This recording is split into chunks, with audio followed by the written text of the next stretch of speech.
Test.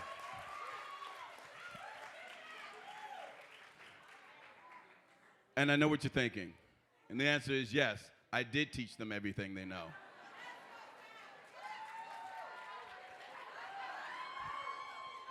You're not ready.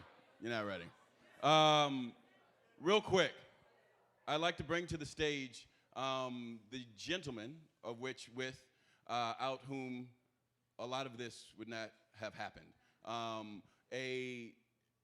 7 years ago, we met at a theater showing the Louder Than a Bomb film, and I was representing Poetry Now in Virginia, and he was representing Split This Rock, and we were like, oh, well, we should just do an LTAB-DMV. And I just want to shout him out real quick. And then he has a special guest. If you were at the preliminaries, we had a friend visit us from across the ocean. And he just happened to be here today, and he was like, yeah, I'll do a poem. After I was like, man, we need to hear it. And he's like, I'm too humble. And I was like, no, the people need to hear it.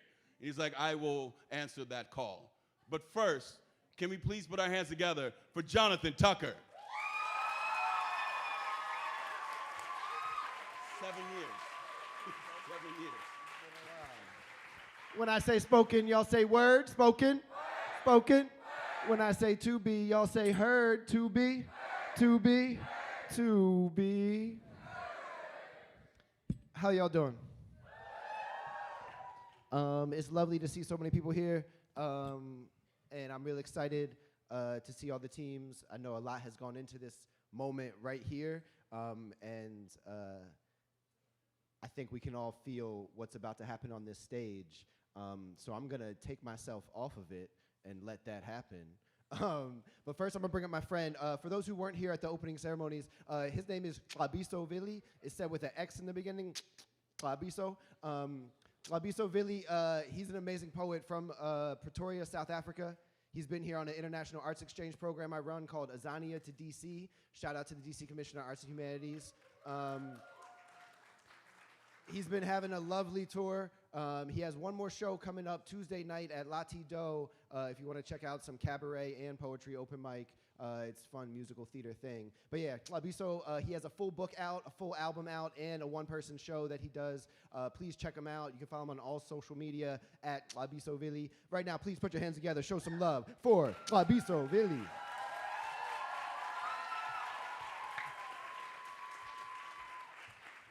Hey everybody, how you doing? Word. Yeah, I'm gonna do a poem for you. It's called Black Boy B. I hope you enjoy it. Hey, I see y'all. Black Boy B trying to find himself. Turned his body into a map, into a maze made of braille with their lovers still feeling their way across his skin. Turned his heart into a treasure chest with no key and a minotaur at the entrance guarding the tip of his tongue. Black boy watches his tongue. Their bodies dying on his lips. He be a bear trap, like a Venus fly trap, like a pit he can't crawl out of. Black boy be stuck in the pit of his stomach with everyone else he loves. There are scratch marks on his insides. His rib cage be a concentration camp, like a gas chamber. Every minute of living is him vomiting out his lungs. Oxygen comes to his throat to die. The people he loves turn into oxygen. Black boy be suffocating, suffocates everything. Black boy be mirror.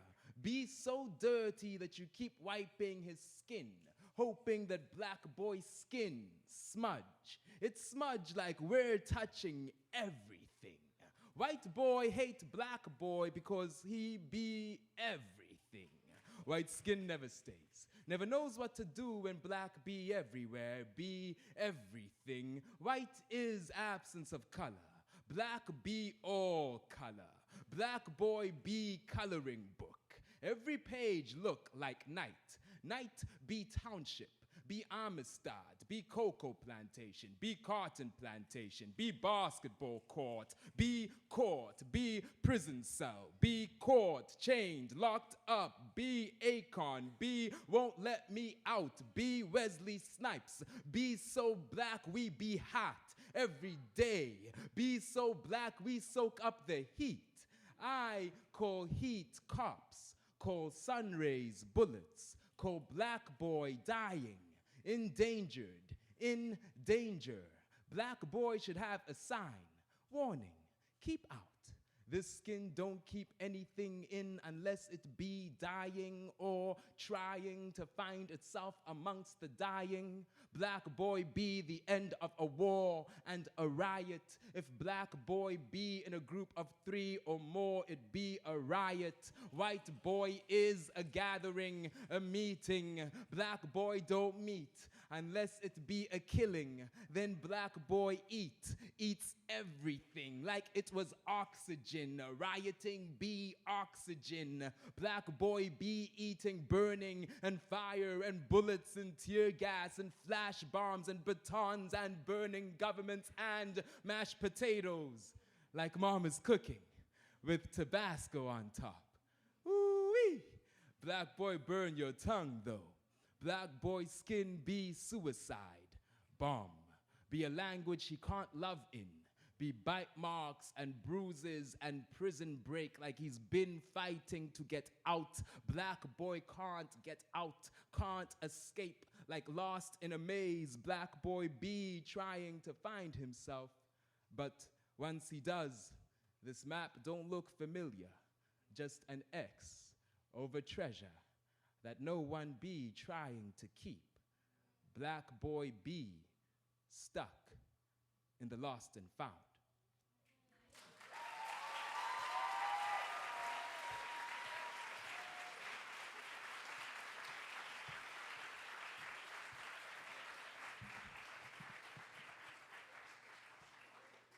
You're welcome. And that's just the first poem. We got like 20 more poems, and they're all going to be that mind-blowing. Let's take this as an example. We're going to show all the people how we're going to clap for them today. Can we please give our special guest one more round of applause?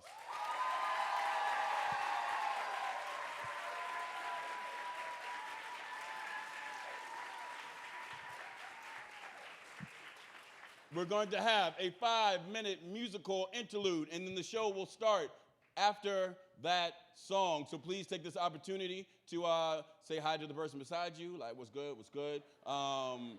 Make sure that as people are walking in, you are inviting them to sit and get ready, because it's going to be a heck of an evening. DJ, please.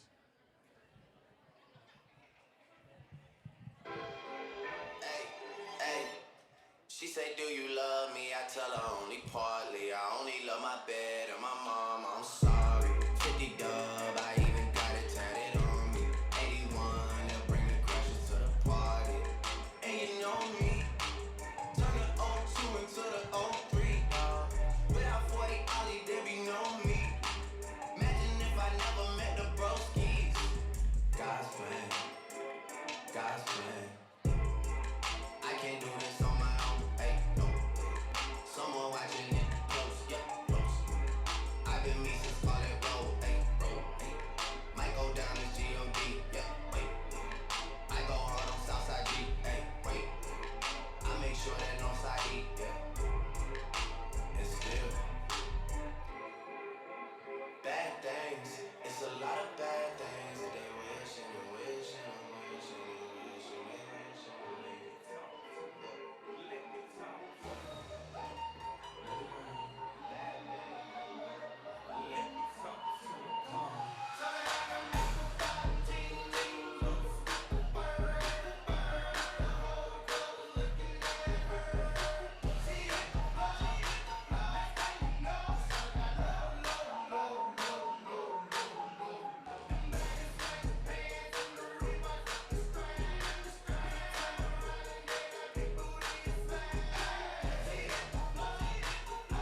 from West Philadelphia, born and raised on the playground is where I spend most of my days. Chilling out, maxing, relaxing, all cool and all shooting some b-ball outside of the school. When a couple of guys who were up to no good started making trouble in my neighborhood. I got in one little fight and my mom got scared and said, "You're moving with your auntie and uncle in Bel Air." I begged and pleaded with her day after day, but she packed my suitcase and sent me on my way. She gave me a kiss and then she gave me a kiss.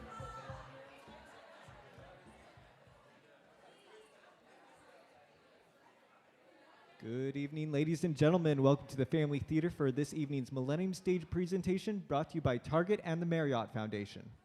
As a courtesy to tonight's performers and other audience members, please take a moment to turn off your mobile device. Flash photography and recording of any kind during the performance is prohibited. Millennium Stage celebrates the human spirit by presenting a free performance at 6 p.m. 365 days a year. All of our performances are broadcast live and available on demand at kennedy-center.org. Please note tonight's performance contains strong language and mature themes. And now, please give a warm welcome to the Director of Youth Programs for Split This Rock, Joseph Green. Dearly beloved, we are gathered here today to get through this thing called life. Electric word, life, it means forever, and that's a mighty long time. But I'm here to tell you, there's something else. The afterworld. A world of never-ending happiness. You can always see the sun. If you are able, this would be a good moment for you to stand up. Keep the music going. Keep the music going. Yo. A little louder. A little louder. And this would be when you dance. There you go. Even if you don't know the song, if you're too young, it doesn't matter. If you're too old, there ain't no such thing.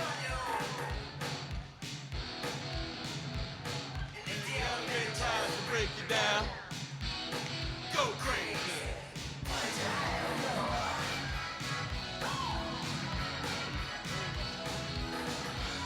Give yourselves a round of applause. You made it. We made it. Oh, there's so many reasons why we shouldn't have made it, but we made it. Oh, man. I remember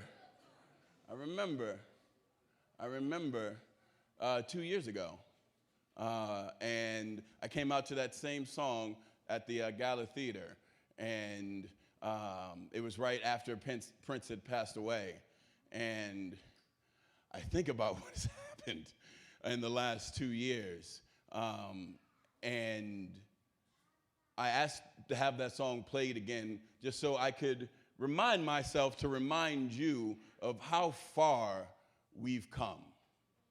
There has never been a greater need in our collective society to create spaces where young people, or any people for that matter, get an opportunity to be together and to proclaim who they are and what they believe and how they would like the world to be than there is right now. And that's what we're doing here at the Kennedy Center.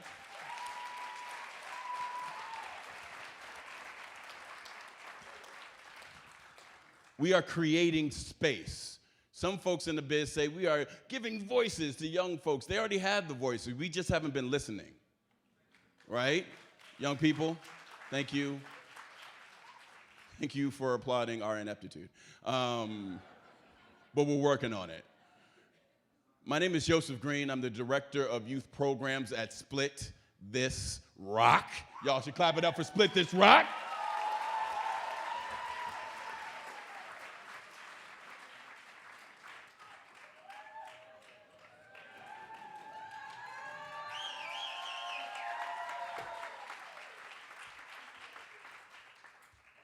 We do all of that. Split This Rock, poetry, social justice. We stand at the crossroads because we are living in a society right now that definitely needs for our voices to be projected out into the world. And so I'm honored to be here. As the director of youth programs, there are a dozen programs that I oversee in this room right now. I would like to announce some of our programs by giving shout outs to some of the people in the room. We have 30 programs throughout the DMV area, after school creative writing clubs that are staffed by the teaching artists and sponsors, some of which are in this room right now. If you are a teaching artist or sponsor in this room, could you please stand up and get a round of applause from everybody?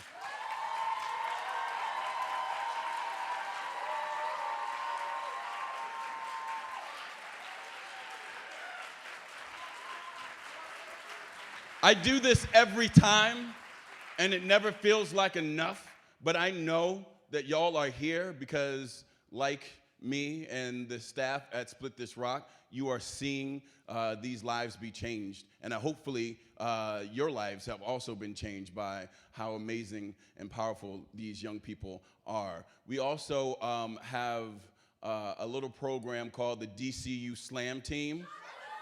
3 stars. Hey. The team has been selected. Practice starts in a couple of weeks, and we'll be headed down to Houston this year for like the 22nd Brave New Voices competition. Yes. If you are an alum or a current member of the DCU Slam Team, could you please stand up and get a round of applause? Families in the building.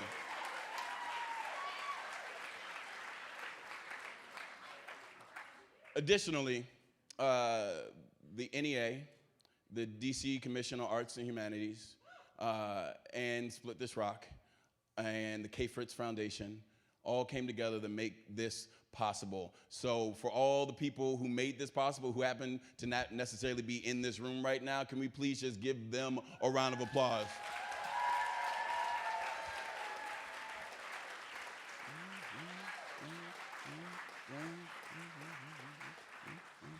Oh, hold on one second.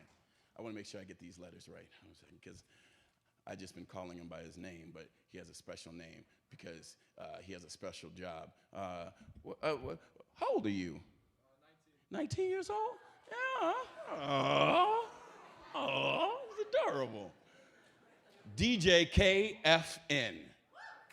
KFN. KFN. Y'all have been enjoying him, right? He's been working for like an hour. I would like to also say, I'm going to be giving out his information as the evening goes by. I want y'all to fall a little bit more in love with him before I tell you where you can find him on the internet and all. But just to speak to the character of this young fellow, I was like, yeah, we can pay you. He's like, no, I want you to donate my pay to the poetry club at my school that he, yeah, so.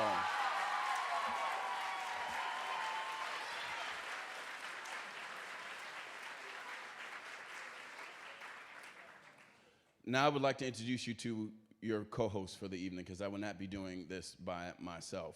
But to do this, I have to leave the stage and then come back, because I had an entrance song and we have an entrance song. So no, it's for real, for real. Okay, here we go. Hold on a second. I'm gonna come from this side, and you're gonna come from that side.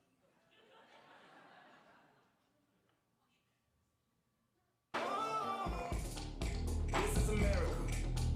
Don't got you slipping up. Don't got you slipping up. Look what I'm whipping up. This is America. Don't got you slipping up. Don't got you slipping up. Look what I'm whipping up. This is America. Don't got you slipping up. Yeah. Look how I'm living up. Yeah. Everyone, please put your hands together for Alexa! Hi, y'all. How y'all doing? Y'all look so good. Also, that's my new jam. That was like the 100th time I listened to it today. Anyway, y'all, I'm so excited to be here. We have 5 amazing teams competing for the final #1 title for LTAB-DMV. Are y'all ready? Say word. Beautiful. Now, I'm going to list off the names of these high schools. However, we are team clap for everybody. Okay? So that means when I read off these names, you need to clap as if it will take you all the way back to 2008, okay? That was a good year. Or 2012, or 2020. Yes, It will just erase whatever's happening right now, okay? Okay, so in no particular order, we have Hayfield High School, make some noise. All right. We got Blair High School, make some noise. Wakefield High School. We got Wilson High School. And last but definitely not least, we have Friendly High School. Beautiful. Ooh, y'all sound good. I would give that an A. Before you were giving, like, that's definitely an A. No, that's an A+. I just want you to know, now that you've reached A, it is our expectation that you stay You better. at A, right? You There will be no better. extra credit. This is the only show that's happening tonight, so you're going to have to leave it all on the floor. Uh-huh. All right, so this is a poetry slam, which means it is a competition, which means that there are rules, regulations, and expectations of candor. Yeah? Yeah. Candor. Yeah, sure. Yeah? Yep, definitely. Definitely. I'm Awesome. behind you. Yes, behind me, as I make up all of the words tonight. So here we go. If you've never been to a spoken word poetry slam event before, raise your hand. All right, this is for all 8 of you. So basically what we do at Poetry Slam is that young people have original poems that they will compete with. They cannot have any musical accompaniment. There will be no props. And they will come up on this stage with these original pieces of work, and they will perform them for you and our judges. Our judges have the very difficult job of scoring these beautiful pieces of expression with numbers. So they will score from 0 to 10, Olympic style, 0 being the worst poem that has ever been written. I don't even know what that means, but if it happens, you'll know, I'm sure. And then 10, that poem that takes us all the way back to 2008 or all the way forward to 2020, right? Yes. That poem, the ceiling will open up, rapture will happen, everyone will be like, true, true, true. All right? So that's their job. It is a very difficult job. Judges, we're going to learn who you are in a minute. We're keeping you in the dark on purpose because it is a very difficult job, and they are not enthusiastic about people giving numbers to artwork.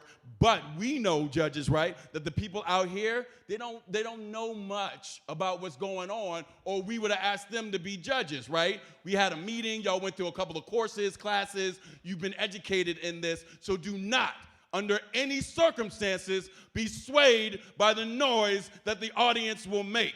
Audience.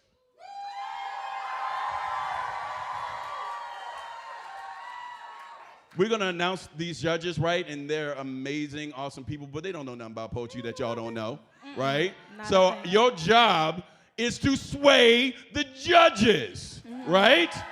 And how are they going to do that? How are we going to do that? Here's a good question. Now, in this area, here in the DC metropolitan area, we like to encourage this sort of exuberant response to a score that you do not like. You say, listen to the poem, because that's what's most important, right? Listening to the poem. And if they gave it a bad score, they obviously didn't hear it right. So let's pretend like your favorite poem of the night just got a 5.5. What are you going to say? Respectfully. No, you don't have to say the respectful part. They know you mean it. Okay, now, would this be a good opportunity to meet our esteemed judges? I think it All right, would. let's go. Okay, we have five beautiful judges. The first one is Amy, okay? Yeah, that's right. Okay, Amy. Amy is a general assignment reporter for NBC4. She's qualified to be a judge because she watched the LTAB documentary and was inspired by it and is honored to be here tonight. Now, I usually ask the judges one fun question about them. The question was, what is your favorite childhood cereal? Amy's was Cinnamon Toast Crunch. Okay. Second, we got Vani. Now, Vani is a free verse poet. She's an expert because she has been writing since 6th grade and is an LTAB alum. It is true. Now, her favorite childhood cereal, Frosted Flakes. Must have been a hyper child. It's a lot of sugar. Okay, we have Eric. Eric is a teacher at Swanson Middle School. He is here today because he loves poetry and his favorite childhood cereal, Waffle Crisps. Never heard of them, but they existed and apparently they were pretty good. It was his favorite. Okay, we got Brandon. Brandon is a teaching artist and a father. He is qualified because he is you, okay? Exactly, he is you. His favorite childhood cereal, Crunch Berries. Yes, shout out to Crunch Berries. And then lastly, Nia. Nia is a part of Speakeasy Poetry Troupe. She is qualified to be a judge because she has the experience, okay? Her favorite childhood cereal, Cap'n Crunch. But she told me to specify the fruity kind, okay? Wow, you gonna do me like that? Okay. I didn't like the fruity kind. Apparently not, whatever. You took that very seriously. All right, so that was the judges. Yeah. And I think we need to talk to them about how to respond as audience members. We to definitely do. Tell them about it. There are a Okay, couple let of me ways tell y'all you. can respond. Okay, What's okay. number So number one is snapping. Can you do some snapping? Okay. Oh, this sounds like rain on a roof. That is so pretty. Okay. You could do the chocolate stuck to the roof of your mouth noise. That sounds like what? Beautiful. Let's see what else is there. You could take. You can say word. Everybody say word. And then we have this tradition here in the DC metropolitan area. If you hear a poem and you don't know how to respond verbally, there's a nonverbal response that you can do. It's called the awkward giraffe. You put your hand up in the air, you break your neck, and you lean your hand. Now, you can't see how amazing this looks to see like 50 to 100 to 300 people do this. Can I get everyone to participate real quick? This is being live streamed on the Kennedy Center. There it is. Okay. Cool. That's amazing. Should we do like a test line so they can test it out? Yeah, I just want to give them the last one, though. Oh, the last one. You know what I'm that's talking a good about. one. That's a good All one, right, yeah. no matter your religious denomination, if you hear something that makes you feel holy, you take the word she, and you take the word Jesus, and you Okay. smush it together. And you say, Jesus!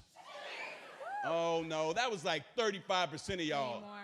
1, 2, 3. Jesus! Doesn't it feel good to participate? All right. Beautiful. Now, we need to practice, We right? gotta practice. We're We going to got give it. them a line. We're going to do I'm going to start the line. You get the second half of the line. This is Team fun. piece. Team piece. Hey, group All right, piece. cool. Okay. And you're going to pick your favorite response, and you're going to see how effective it is to give energy back from the audience. All right, so here's our line. Okay. Wait until Alexis gives her part of the line. Okay, cool. All right, here we go.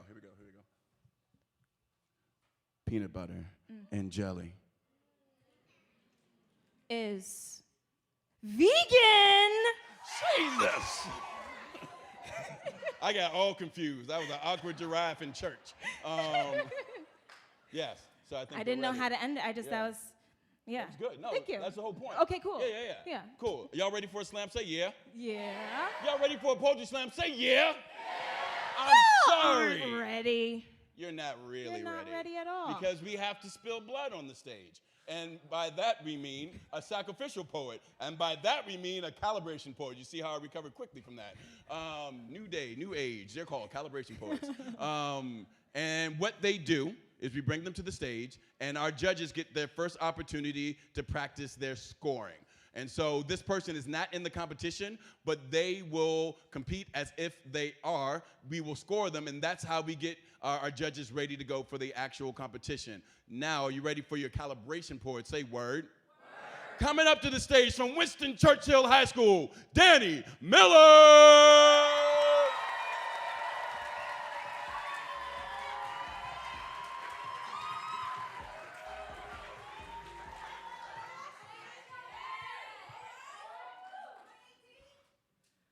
The opening shot of Quentin Tarantino's Kill Bill depicts an unnamed bride. Face covered in blood, struggling to breathe as a man towers over her, wiping up the blood with his handkerchief. I'd like to believe you are aware enough to know there is nothing sadistic in my actions. This is what he tells her. And I wonder, did towering man ever give unnamed bride back the handkerchief? Or did he relish in the fact that he now owns a piece of her she will never get back? Did unnamed bride frame the handkerchief, keep it on her nightstand, show it off at parties? Did she give it a name? Call it art, call it sacrifice, call it womanhood, call it divine feminine Does unnamed bride cut herself a little every day for old time's sake? To remind her what she's good for, how she's wanted? Does she ever taste her own blood as if to digest her own womanhood? And oh, how womanhood is digested. How we have learned to swallow it through the lens of violent men. Quentin Tarantino likes to make movies about tortured women because that is how he likes his women. His blood on their hands, their blood in his mouth, his prose punches our noses in, digs its fingernails into our neck, bruises us up until we're interesting enough to put on film, but make sure our faces stay perfect. To be woman and lover of film is to find our story in our scars, is to find our screenplay in our trauma, is to grow up trying to find ourselves in characters that have never belonged to us. I grew up trying to find myself in the women Tarantino envisioned, learned that womanhood means making my pain digestible, means being broken but still bride, bloodied but still beautiful, electrifying but still corpse. Womanhood is not only poetic in its anguish. There are sonnets woven into the curves of our smiles, songs in the melodies of our laughter, entire universes created by our love, and these are stories worth telling. We can't keep telling little girls to see themselves in tortured women and then wonder why they run into the fire. It is the third day of the second semester, and I am sitting in my film studies class. My teacher plays the trailer for Lady Bird. I see every woman in my life in this trailer. I just don't understand what the point of this movie is if only half the population can relate, says a boy in the back of my class. Quietly, as if to myself, I question, what is so relatable to him about Quentin Tarantino? My teacher changes the subject. Thank you.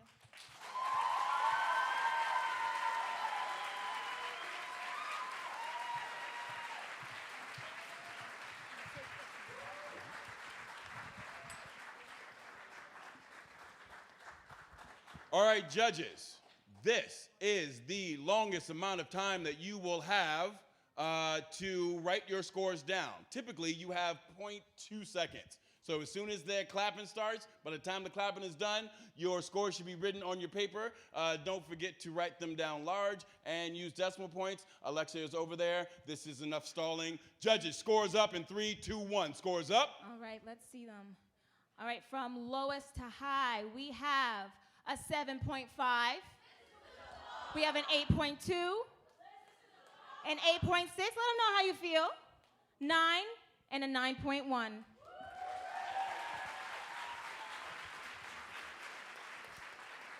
All right. This would be a wonderful opportunity. If you have seats next to you that can fit a few folks, please raise your hand. We got those 3 right there. We got 3 right there. Look, cool. Keep inviting folks in. We want to make sure that we're almost sold out, which is amazing. We want to make sure that we have. Well, can you call us that out if you didn't pay for tickets? We're almost freed out. Freed out. Yeah. Freed out. Freed out. Freed out. Freed in. Freed out. Awesome. So there's a couple of things I need to say before we bring up the first competitive team. Thing number 1, if you have a cell phone, please turn it to vibrate right now. I don't say turn it off on purpose because we need you to follow us on social media at DCU Slam or at Split This Rock on all the social medias. And please let people know that we are out here. Kennedy Center is live streaming this. We want you to have your cameras out so that we can expand the effect of this work beyond the 4 walls of this room. So you are welcome to be playing on your phones as long as you are telling the rest of the world about what's happening here. Take pictures, tweet your favorite lines, get the word out. We need folks to know that we're here so we can keep doing this. And next year we'll be in the orchestra. Yeah, 5,000 seats, all free. No, I don't know if that's true or not. Do we have a hashtag? Hashtag LTAB-DMV 2018. Say it again. LTAB-DMV 2018. Thank you for reminding me. I was going to say. Yeah, we're a good team. Yeah, that's so good. All right, Okay. cool. We're the only people who found that humorous. That's cool. That's cool. Yeah, I heard that too. Front rows. All right, now it is time for us to bring up the power and the poetry and the passion. This is the last time I get to talk about the poems because as a host, you can't really talk about the poems as they're going on because this is the competition. But be prepared to be moved. If you've never been to this space before, what's about to happen is miraculous. And not so much because they didn't have it in them, but because we didn't see it coming, right? There's so many times we underestimate young people, and if anything, this country has taught us in the past couple of months that, you know, with or without our permission, young people are going to do the damn thing. So here's your opportunity to show them how much you appreciate the future that they are building for us right now before our very eyes. Your first school from Hayfield High School. Start making noise right now.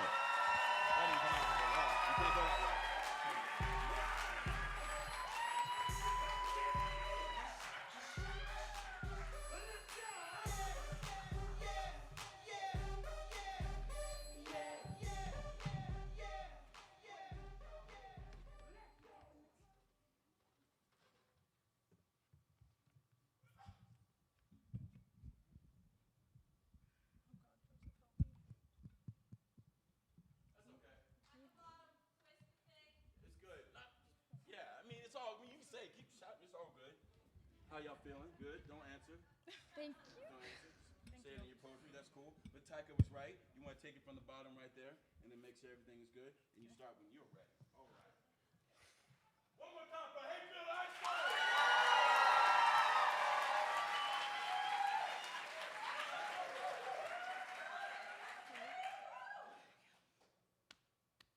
Google search indicates that forgiveness involves 4 stages. Refresh. Involves 6 stages. Refresh. Involves 9 stages. But I don't think my body can just react. I don't think I can just let it go.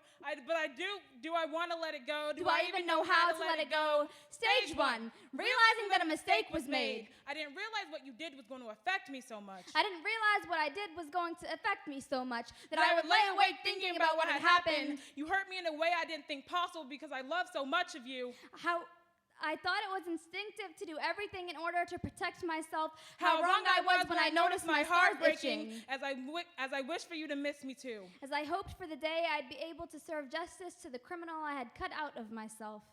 Stage 2, be angry at the world for approximately 3 days and many more days after. I don't know how to deal with this anymore. My heart is breaking too hard, too fast. I no longer need the pain. I no longer need the knot in my stomach to remind me of what you did. What I did was becoming harder to move past from. I no longer understood what pushed me to such a point. I couldn't put my finger on what I thought I would get out of this. I don't think I'll get anything out of this. Stage 3, feel numb until you realize you're about to lose something. I feel like I had lost more than I had ever known, more than what was possible to lose. I am lost in a space that can only hold so many feelings. Feelings I can't feel anymore. I don't want to move.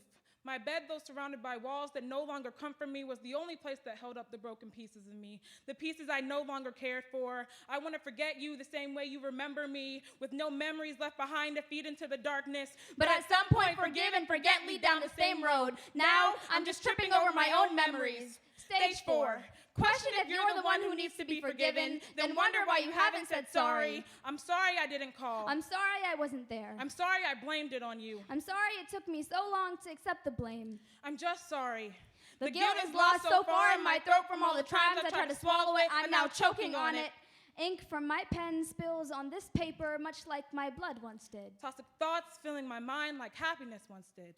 I could have given you more. You just had to say please. Stage! They tell me I need to get better. I thought I was getting better, except some days I can't tell the difference between progress or setbacks. All of it looks the same in the dark. I still think of you with eyes closed and heart open. My feet still try to find you behind the darkness of my eyelids. I don't miss you anymore. I don't want to. You hurt me in a way that neither of us are ever coming back from. I don't think I want to come back from it. I might never find my way out of the dark.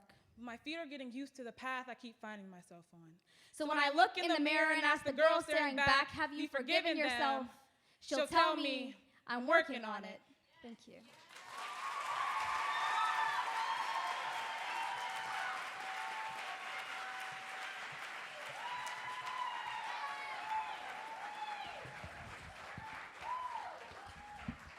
Judges, scores in 3, 2, 1. Scores up. Okay, lowest to high, we have a 7.2, 7.5, an 8, an 8.1, and an 8.4. Let's clap it up for the poet, please.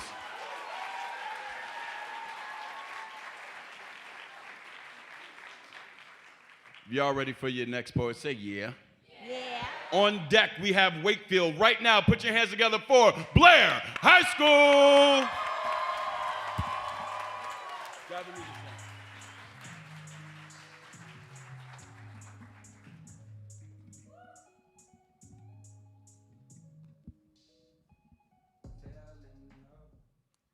My name is Annika, and this piece is untitled. My family says they embrace adoption. Because of this, I have 4 brown cousins. They're from Vegas, but not from the strip of glaring casinos. They're from where the city of lights is dark because people can't pay their bills. Just miles away from where tourists are wasting thousands on casino games. They call it Sin City. Maybe because the crime rate is 120% higher than national, wrath is the most justified sin, but that doesn't mean you can take it out on your children. I watch This Is Us. Randall is adopted by a white family. He struggles as a kid, playing I Spy with random black men out in public, hoping one of them is his father. My cousins have 12 siblings. A jigsaw of paternity. Maybe they feel like Randall, wondering if they've seen their parents in a crowd. My grandma has to try hard to love my cousins. She doesn't say it, but I can tell when she says that it is so much easier to clean up after me. Probably because you weren't born into a mess, she shrugs. She complains about Michelle eating all of her special peanut M&Ms, or the boys kicking the pillows off the sofa, or being too loud when they're just having fun.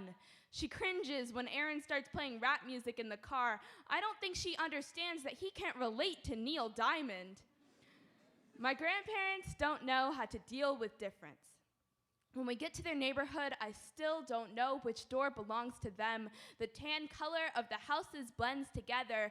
Grammy eats the same Special K cereal for breakfast every morning.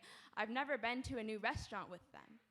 Papa ignores that he can't stand being around my cousins. He chalks it up to how old he's getting or how rowdy kids are these days. But neither him nor Grammy know how to not be critical. Their judgment is inherent.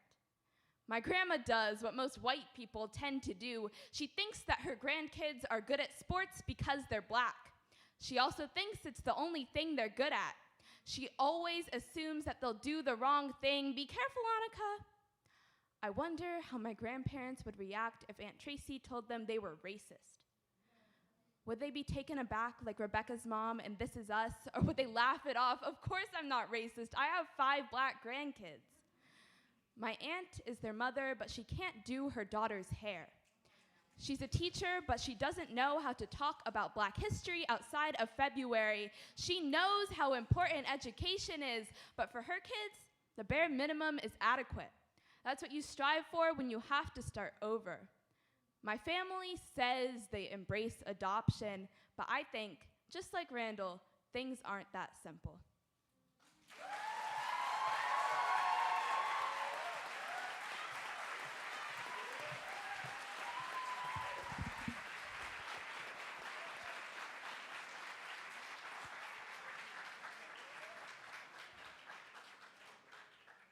Judges, 3, 2, 1. Scores up. Okay, lowest to highest, we have 7.7, 7.8, 8.8. Oop, I'm sorry. Let me just rewind that. Okay, 7.7, 7.8, 8.1, 8.8, and a 9.1. Clap it up for the poet. On deck, we have Wilson coming up to the stage right now. Wakefield!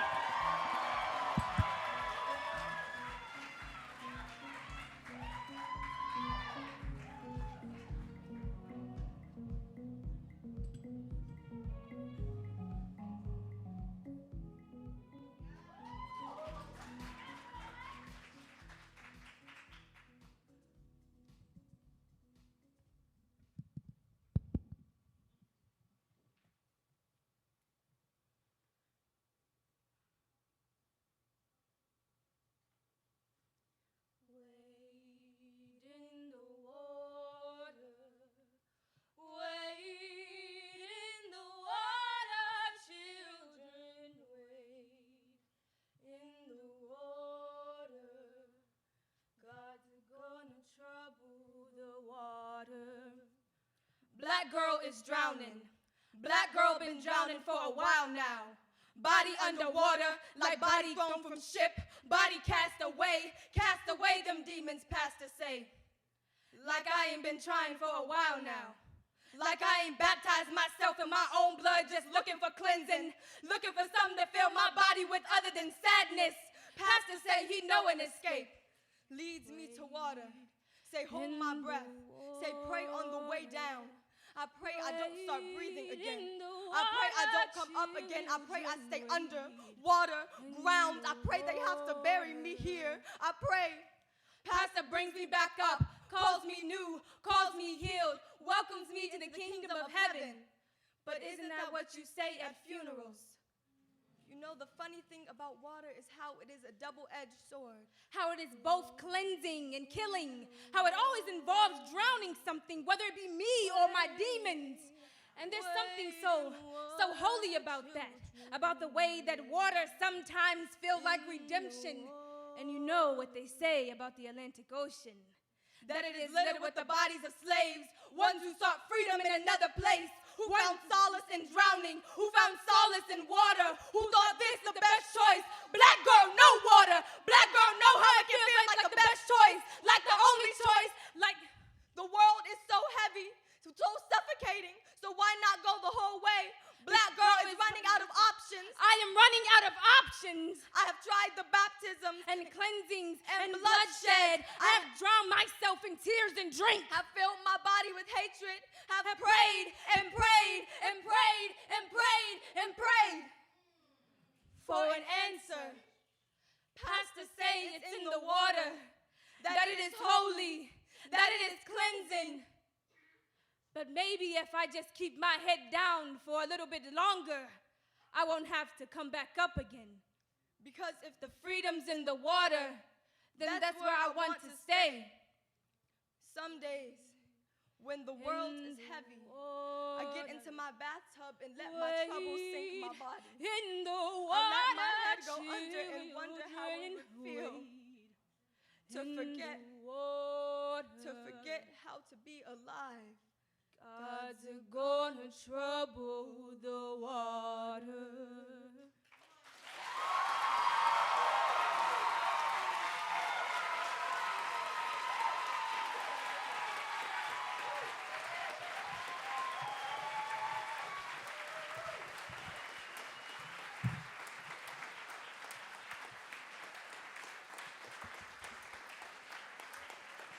Scores up in 3, 2, 1. Scores up, judges. All right, we got a 9.4, a 9.5, a 9.7, another 9.7, and a 9.8.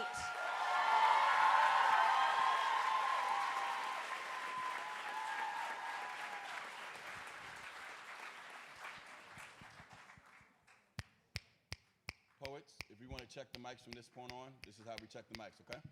Cool, because we can't afford to buy them new ones. That's okay. You made up for it. On deck, we have Friendly. Right now, put your hands together for Wilson!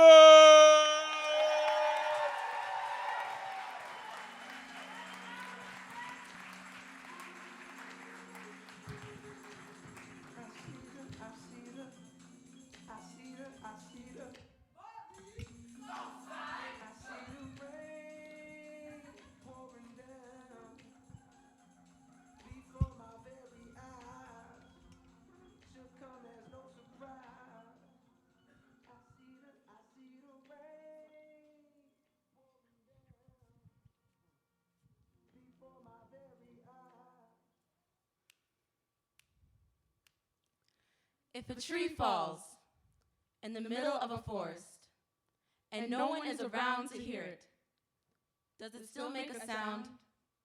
Or will it be muffled by the thump of bodies falling from its branches, falling quietly? Back to the soil from which they came, back to the ground on which you walk. If a black child is shot in the middle of America and no one is around to hear them, does the bullet still make a sound?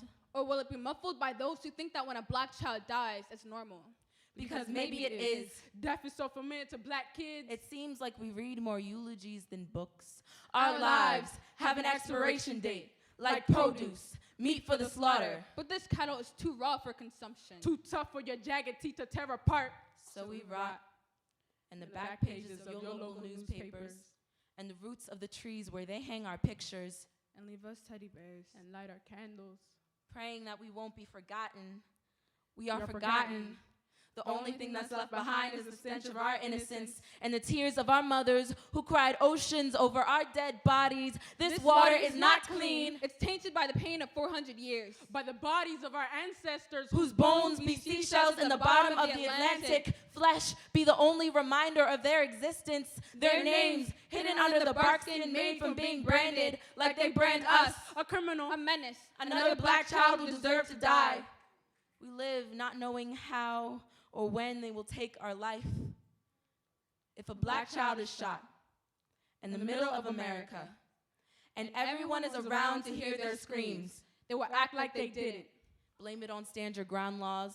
Base it on assumption. say anything that you reach for is a gun, Even if it's God And the gun is pointed. at you, But that story won't be told. They said they were afraid. When their hands were on your throat, And your last words were, I can't breathe. They'll say they couldn't hear you, but the fact is they weren't listening. They never have. they haven't still. If I was shot in the middle of Chicago, Baltimore. Manhattan, Norfolk. Atlanta, DC, Texas, or this room, in an instance, And all of you around to witness. how silent would you be then?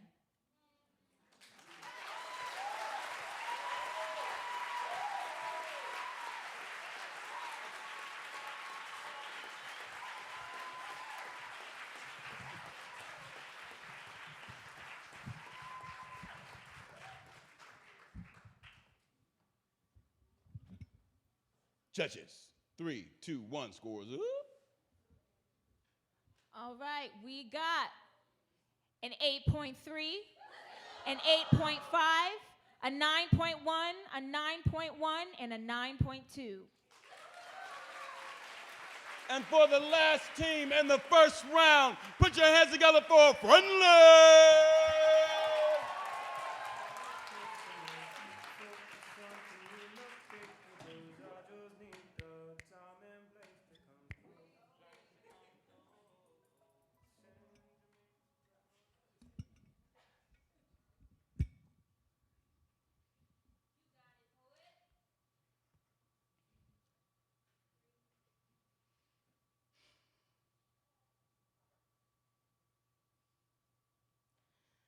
I don't know what I'd be without myself.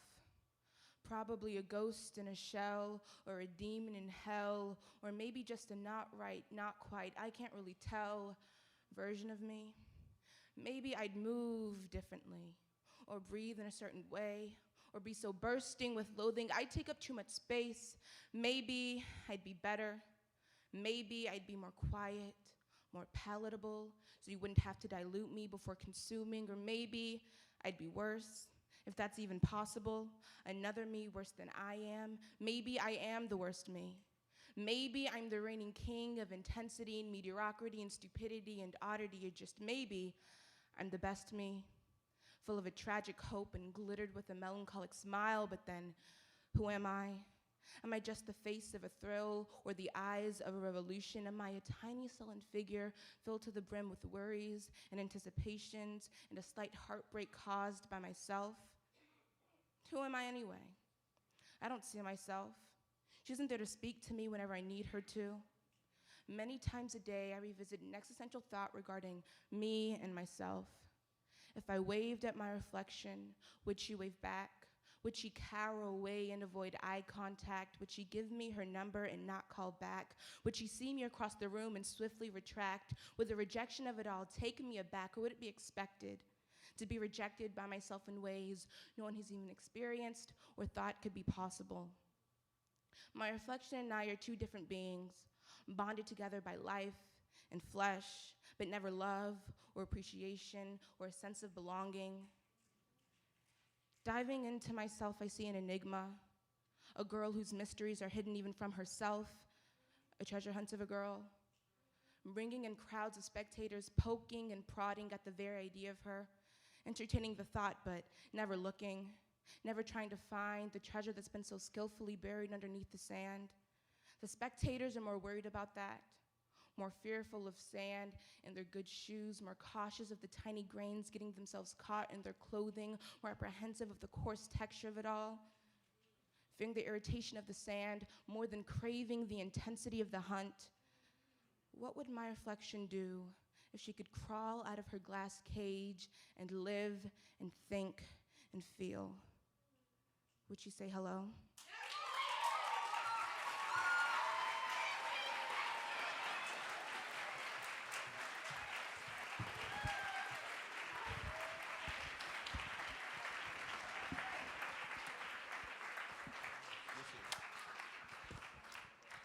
Judges, this would be an opportunity for you to put them scores up.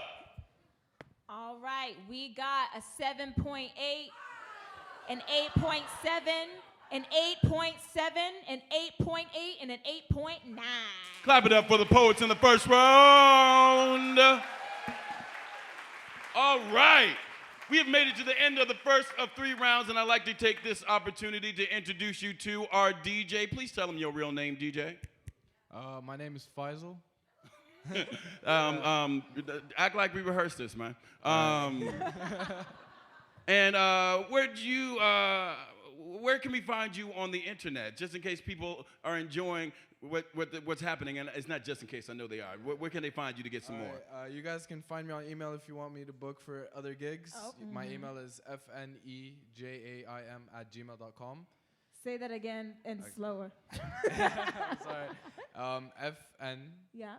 fnejaim@gmail.com. They can also call them to them DMs, though, right? Yeah, they can Yeah, do tell them that. where they can find you on the Instagram, son. My Instagram is Faisal in the gym, and it's FAISAL, and then my last name that I use for the Gmail, NEJAIM. So here's the deal. We do not expect you to remember everything that my man just said here, right? But he is friendly.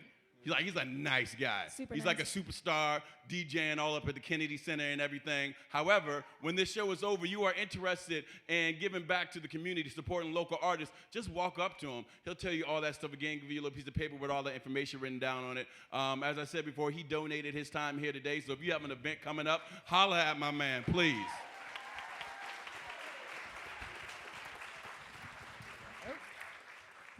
And now, it is time for the second round. Are y'all so with us? Are you ready for the second round? There's so much more poetry to happen. Who's starting off the second round? On deck, we have Wakefield. Coming to the stage right now, Blair High School!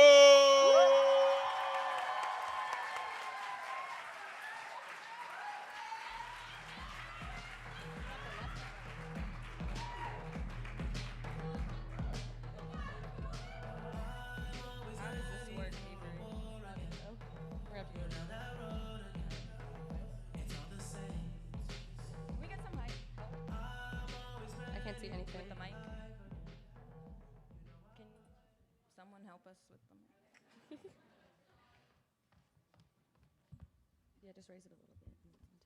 Can you bend forward? Okay. Cool. There we go.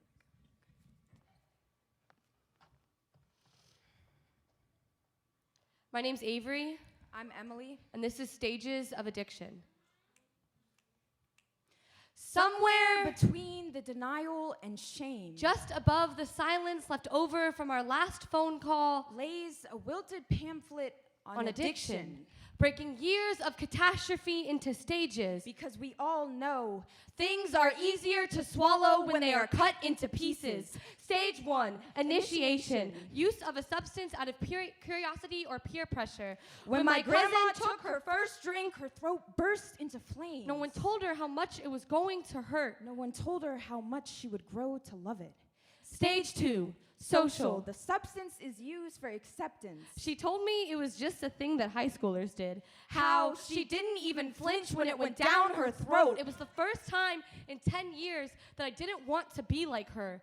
Stage 3, instrumental. The substance is used to Numb numb emotions. After She was my at a bar grandma's when third Grandma DUI, died. The my bartender uncle slid lined the up all news down the empty table bottles under she her had shot hidden, glass. wondering Proud if of she the night she finally couldn't see the remember. problem. Said I she do not swearing think on the she highway actually 'cause she wanted to couldn't go due to to the rehab. tears. I Maybe think she was just drunk. How many of our memories have slipped from her brain? Does she still remember the name of my favorite flower? Or did she misplace that along with her will to live? Does she forget my birthday like the last tricky step on the stairs, hiding bruises from last night's fall that she doesn't remember, making excuses we all know are crazy? No, Grandma. Nobody put a banana peel on the steps last night. There is no such thing as a functioning alcoholic, just someone drunk enough to think they're coping. Stage 4, full-blown addiction. The alcohol has become her main priority, cocooning her into a version of herself she's never met and will never remember. She's more afraid of people thinking she's an alcoholic than actually being one. At my family's most vulnerable moment, she got selfishly drunk. As if her shoulders were the only ones bearing the weight of grief. My brother and I lay watching television, unaware of the wobbling monster inching up the stairwell, grasping for balance, swaying in the doorway. Even with slurred words, she managed to bring us to tears. I don't remember what we had done. But what sin could a 9-year-old commit to deserve this? The next day, she wondered why we didn't kiss her good morning. She had forgotten the night before. Just like her father had forgotten so many nights before. No one chooses to be an alcoholic, but somehow picking your poison makes it seem a little less lethal.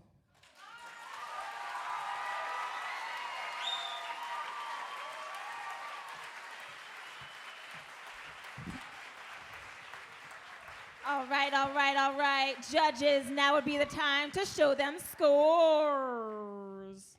From low to high, I have an 8.6, a 9, a 9.3, a 9.4, and a 9.8. That's right. Okay, so on deck we have Wilson High School, but to the stage right now we got Wakefield. Walk it like I talk it. Walk it like I talk it. Walk it like I talk it. You walk it like I talk it. Walk it like I talk it. Walk it like I talk it. Walk it like I talk it. Hey, walk it like I talk it.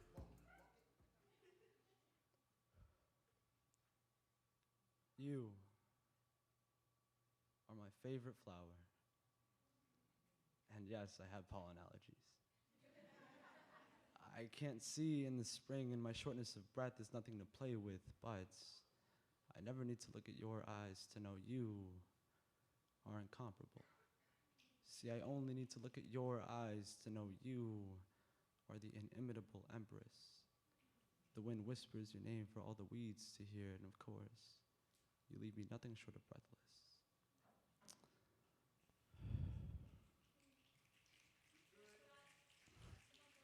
See, you do the impossible, being so down to earth with roots that extend far enough for your ancestors to grasp onto, like the way they were cut down with a culture made synonymous to deforestation. They died for you to blossom.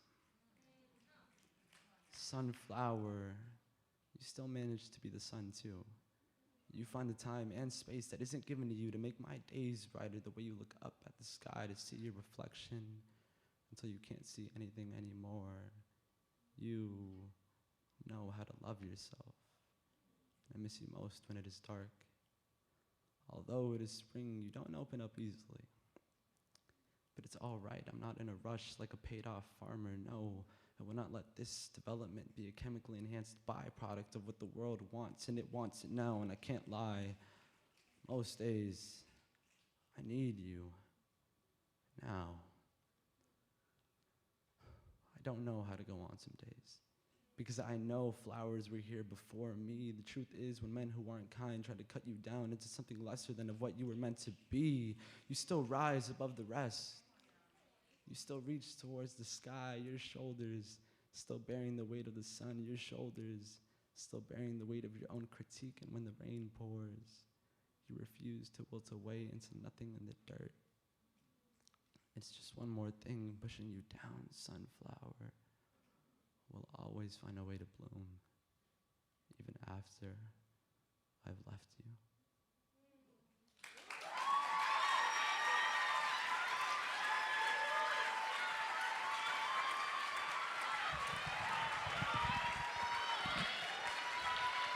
Look at all that love. Okay, judges, your time is now. From low to high, I have an 8.9, a 9.3, a 9.3, a 9.7, and excuse me, I want to throw this back in. There's a 9.0 also. So I'm going to read that back over again in order for our scorekeeper. It is 8.9, 9.0, 9.3, 9.3, and a 9.7. But clap it up for the poet. Okay. Okay, y'all still with me? Say word. Word. Beautiful. Okay, so on deck we got Friendly, but to the stage right now we got Wilson. Make some noise.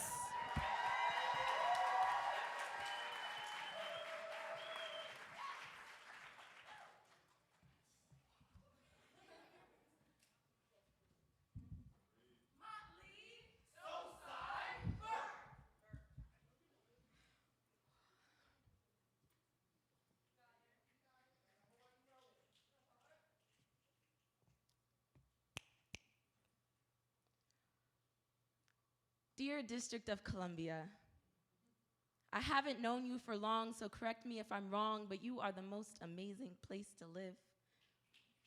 A guarantee that I'll be loved, that I'll be hugged by the arms of DC when I feel like a broken tree, and I'll remember that I still have roots to keep me grounded when I'm told that I'm not good enough. Because I'm a black female in a country who clearly doesn't like black people or females, my home. Born and raised in, I grew up on these blocks, drew first blood, left my jeans in the cracks of the sidewalks. This soil knows my story, knew its name before I knew my own. I've learned its face with my fingers. I've got its pulse stuck in my palms, dear District of Columbia. I'll admit I'm lucky.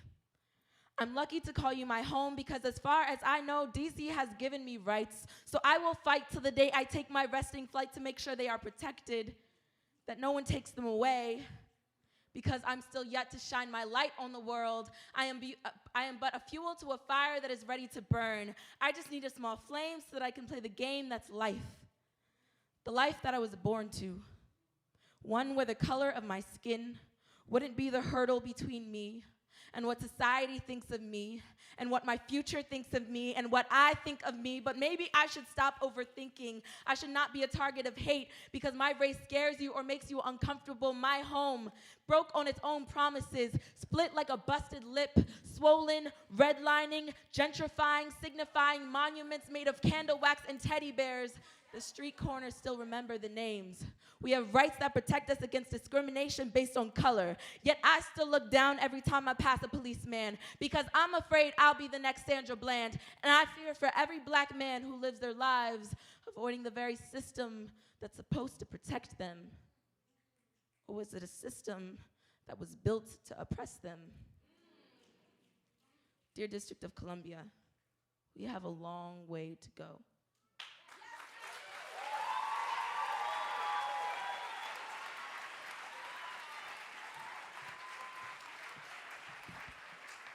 All right. Judges, please put up your scores. Watch me do this right this time. Oh. I feel good about myself. I've been practicing it all on the side. Okay. It's about to go down. All right, from low to high, we have an 8.2, an 8.3, an 8.9, a 9.2, and a 9.2. But clap it up for the poet. All right. Now on deck we have Hayfield High School, but to the stage we're gonna welcome Friendly.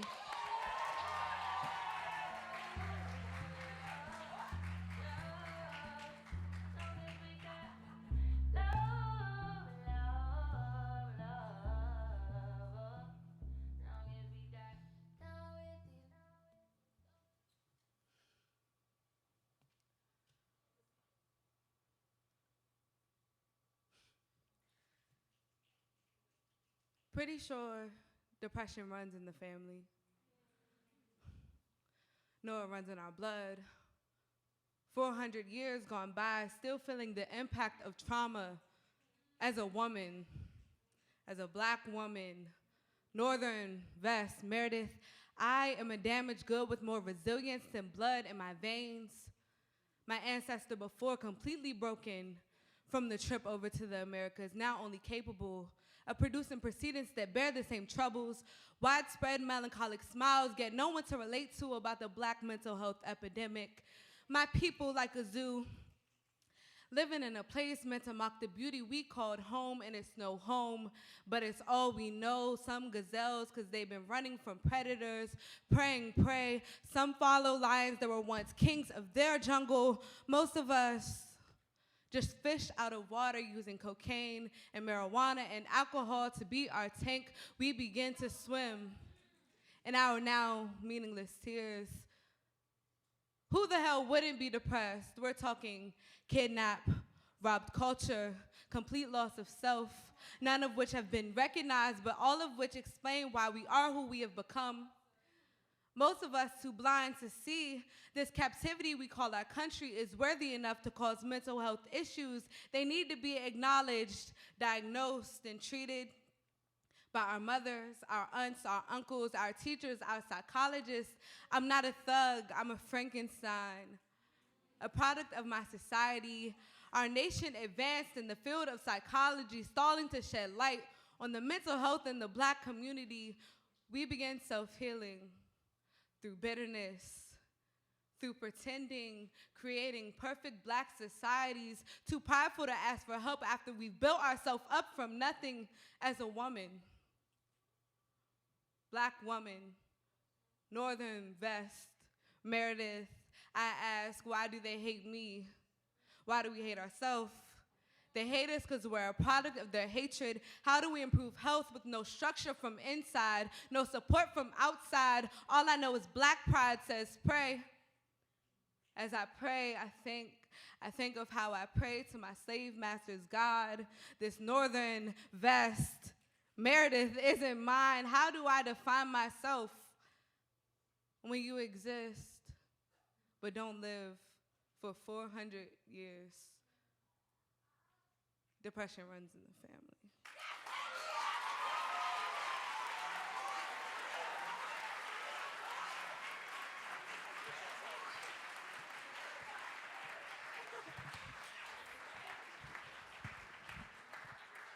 Just hop over it. There you go. Beautiful.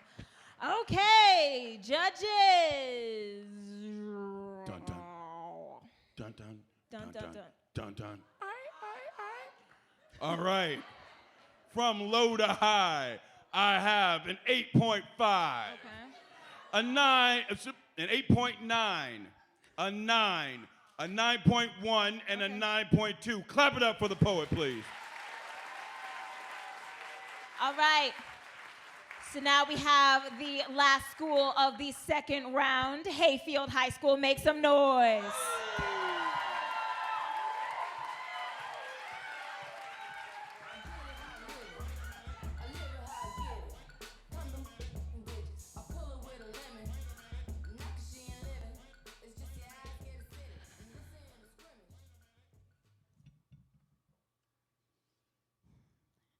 I remember the first time these hands held a cheeseburger. It was when you forgot to pick me up from school. I remember the first time these hands held a cell phone. It was when you hadn't come home for a couple of weeks. I remember the first time these hands held a drink. It was for a forgotten birthday. This time, I remember questioning where your faith had gone. As if God hadn't built your back in bones, I remember my hands trembling as quickly as the black snow would kiss the roads as I would try to set your bottle down, praying for the moment you pass out, praying I wouldn't have to witness your throat cry to cough enough blood, praying my eyes go from desperate to sharp to cut your flooded veins. And so I remember I took the offer and I drank that night too. But only to remind you that when your bones break, my hands are left to pick up the pieces. And when your rationale drowns in the backwash of these bottles, my hands are left swimming. And when alcohol becomes your greatest stain remover, Remember, it moves the peace from our home, the safety from our home, the life from our home. I remember when you taught me to use alcohol as my Advil for the burning and every healed scar I had cut, so the burn would run down my throat instead of piercing through my thighs. I remember when you taught me my body was a stain. Tonight, my hands will turn to yours within seconds.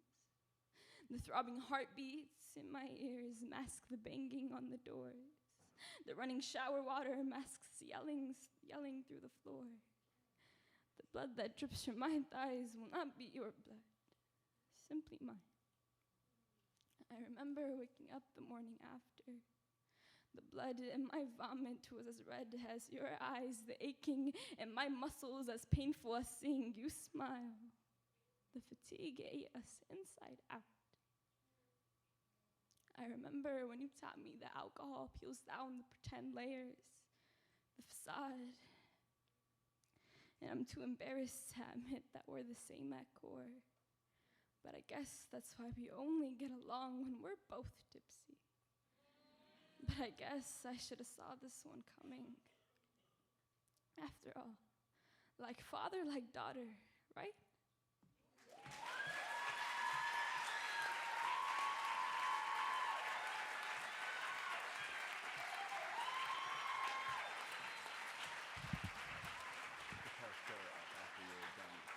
Okay. Alrighty, judges, do your thing. Thang, thang, thang. Bang, bang, bang. Bang, bang. Bang, bang, bang, bang. Oh, sorry, I got a job. That was so much fun. From low to high, we have an 8.9. We have a 9.3, a 9.5, a 9.5, and a 9.7. All right. Y'all, we are halfway through this slam. How you feeling about that? Halfway. Halfway. 2 4s. Oh my gosh. 4 8s. I'm getting ready to teach my 4-year-old math in 6 years. Yeah, you're doing. That's how, 10 years old, right? That's when you start learning math? No? Yes? Awesome. I was gonna say earlier. One quick announcement. Quick announcement. Yeah, we have T-shirts for sale, y'all. Well, let me tell you. So it's 1 for $15, or 2 for $20. That's what I'm saying. You can't afford not to get it, okay? In this economy, you better. Okay. All right, now, before we get into the speed round, which is our next round, I have a special guest I'd like to introduce to the stage. She comes to our shows, and she tells you about the wonderful work that this organization called Split This Rock is doing. Please put your hands together for the executive director of Split This Rock, Sarah Browning.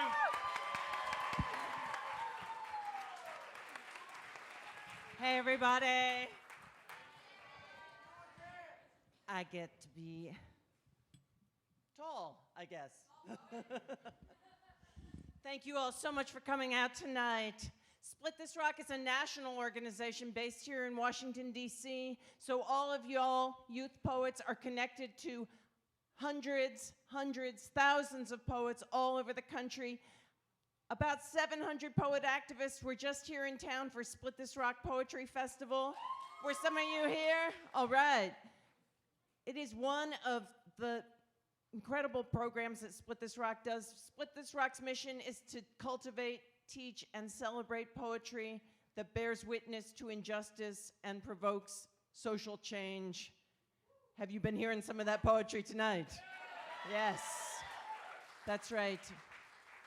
I invite you to learn more about Split This Rock's programs. Actually, the banner, you can't read it here, can you? No, it's a little far. So, because Joseph was gesturing to it, he said, we do all this. National poetry festivals, readings, workshops, youth programs. Youth! And a poem of the week. It's creatively called because we send it out every week. That's it. But you can find out more at splitthisrock.org on the interwebs. But also what I'm wanting to say is the youth are telling you about their lives tonight. And Split This Rock provides a platform in these programs and at tonight's event. I'm asking you to support these programs, to support the youth every day. I know you do if your parents are teachers. Can you make some noise if you're a parent or a teacher? Woo! But you know, we live in a country that tries to tell us that there's only one story. Am I right? But we know that poetry is essential because it helps us tell our own stories. Am I right? And poetry that these young people are telling is poetry for survival. It is poetry for survival. And poetry that Split This Rock supports, that these young people are writing and are performing today and are writing throughout the year in Split This Rock's programs, is poetry for their survival, and it's poetry for our survival, and it is poetry that is building tomorrow. So please learn more about Split This Rock. There are flyers and brochures out on the table and at splitthisrock.org, and support us year-round. Thank you so much. Let's get to more poetry, shall we? Right on.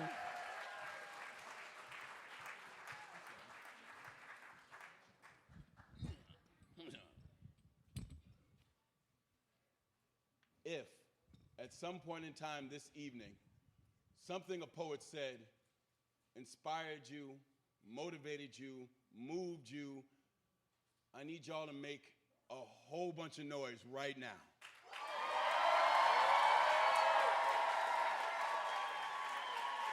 Starting off the third round, on deck we have Wilson right now. Put all of your love into welcoming to the stage Wakefield High School!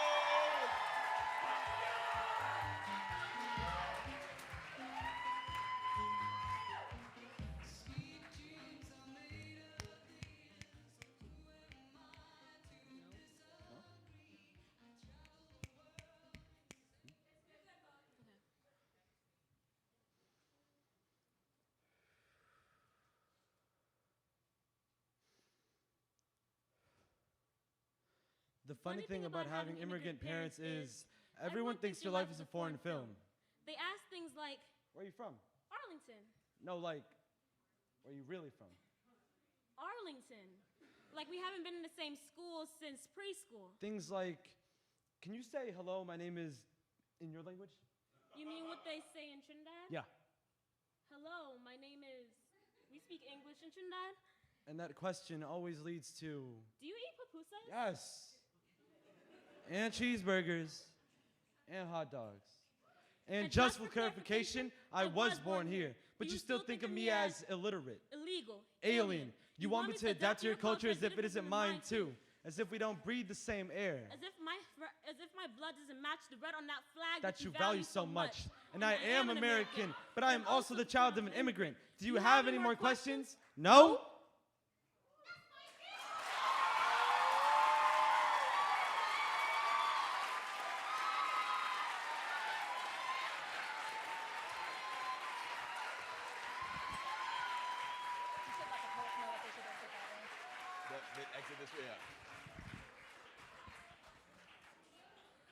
So there comes a moment after every poem when you are filled with enthusiasm and passion.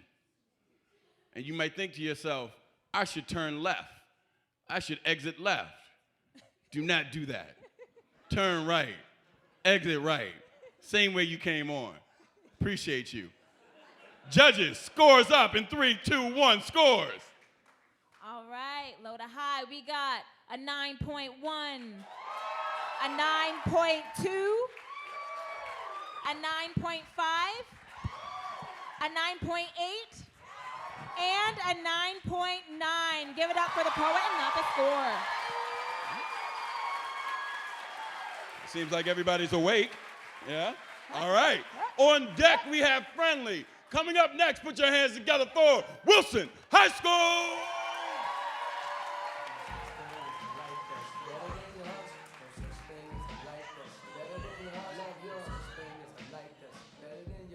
No such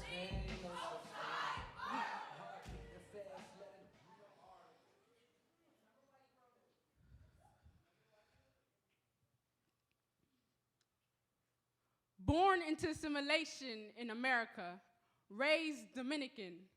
I'm the American-born English and Spanish-speaking child of Carolina Núñez. Still woman, sigue siendo mujer, but not Jennifer Lopez. I'm talking about Celia Cruz, brown sugar queen of salsa who sung her identity into the ears of the unworldly. I'm everything that they don't acknowledge. Afro-Latina, born to live and die this way. I will not let a label take this birthright of identity away from me. I would hold on to it strongly like it does with me. Because this skin can't forget its melanin, blended from the hands that produce cocoa and sugar. My hair doesn't neglect its Afrocentric, knows how to break combs and snap hair ties. My tongue, it never lets go of my abuela's arroz con pollo. And let it be known that this body doesn't just twerk, it also swings and sways to bachata, salsa, y reggaeton. My ancestry is trauma from colorism and bigotry. To be black and Hispanic means to check 2 separate boxes. To be Dominican and American means no one knows what it is, what we are, what I am. Afro-Latina, born to live and die this way.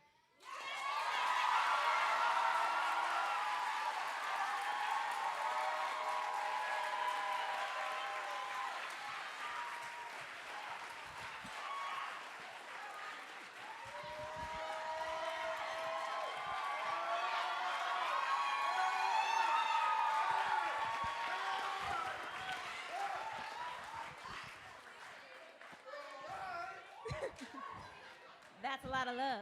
Okay. Okay. Judges, scores up in 3, 2, 1, scores up.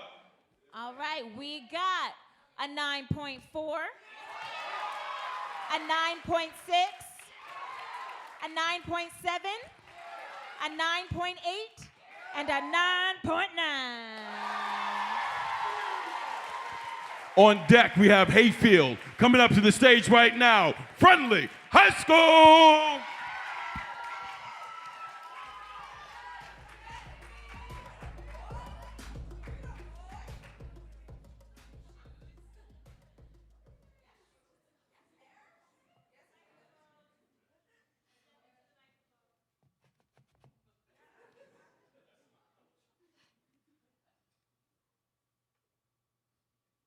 I lay on my bed, squeaking, book in hand, water stained, hand writing like the wind I desire to be, so I settle for opening the window and I stare. I stare a while an obscure French song plays. I stare until my eyes stung. I stare into the eyes and they mimic my own, wonderlust. I am ill with wanderlust, stricken with an incurable want to see. No matter how far I go, I crave to go farther. No matter how much I learn, I need to learn more. No matter how happy I am, I need to be happier. This feeling, not something you can just have, taught young with the help of Hayao Miyazaki, seeing vast forests, beautiful scenery, the unknown taking up my mind, to art creating and discovering, taking up my hands, then finally, light, with its fast movement and never-ending reach so far you can't see, yet you know it's still there. Ability to be a star, to become one with the universe without trying. A flawless, beautiful, bright star.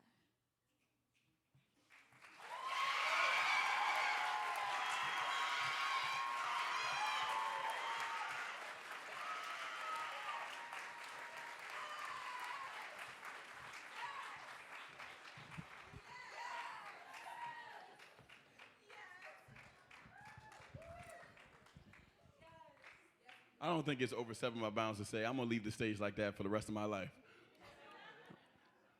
Judges, scores in 3, 2, 1, now.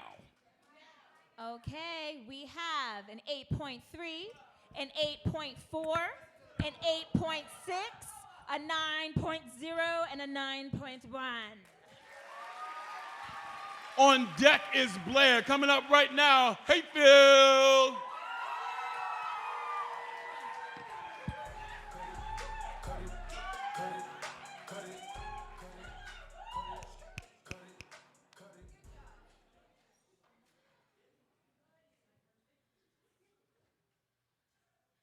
Dear body fat, when will you leave me alone?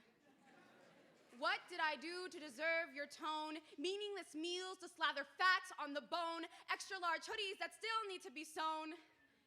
A childlike hunger that will never be grown, and a fear that can never be swallowed. Shame that paints on the skin like a tattoo you can never remove.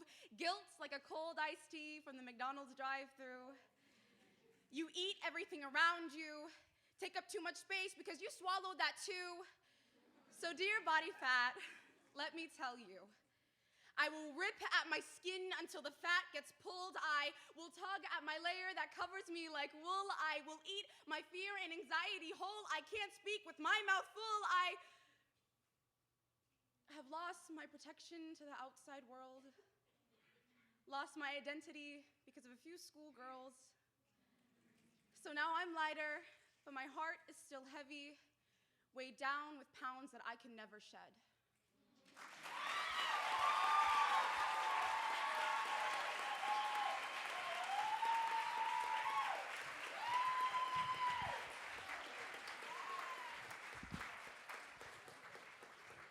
The speed round is going quickly. I see what you did there. You see what I did there? Yeah. I did. Words. Judges, 3, 2, 1, scores up. Oh my gosh, my eyes are so bad. Okay, we have an 8.9. We have a 9, a 9.2, a 9.3, and a 9.6. Give it up for the poet and not the scores. And for the last school in the third round, Blair High School.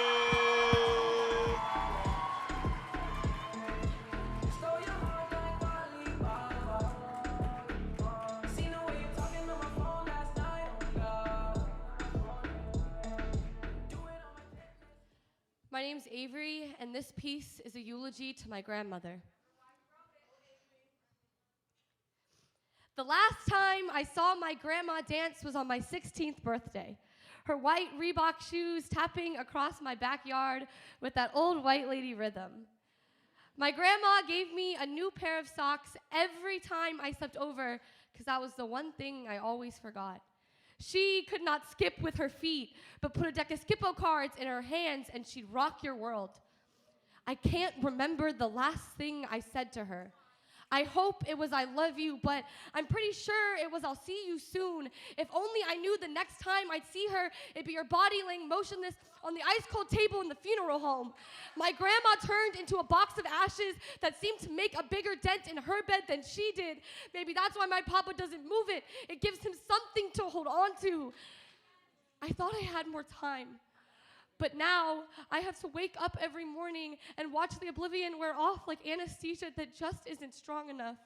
So live every day like it is your last. You never know what life is going to bring or take away.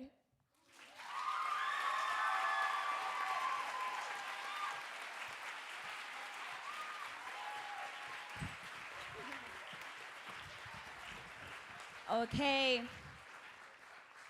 For the last time for round 3, judges, show me them scores. From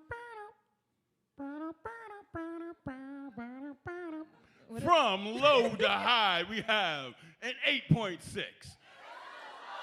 a 9.2, a 9.4, a 9.5, and a 9.6. Clap it up for the poet.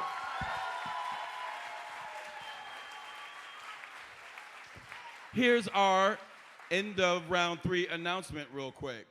If you haven't taken the opportunity to go online and follow us, it's super important that you do because we are going to be broadcasting and showing pictures from this event. And if you got in the picture, you might want to be like, oh, I can't believe I got in the picture. And then you tag yourself and they'd be like, I can't believe you were at LTAB 2018. And you'd be like, no, it's not LTAB 2018, it's LTAB-DMV 2018. And they'll know that because you hashtagged it. This is the end of my commercial message. I was going to say. Y'all. Thank you. It was impressive, the 3 of you who clapped. Y'all, we are entering the last round of LTAB. I know it's so sad, but also I'm so excited. Okay, are you still with me? You still got that energy? Okay. One more round. You can. One more round. All right. Who's going up? So let me tell you, on deck we have Friendly, but up to the stage right now we got Wilson.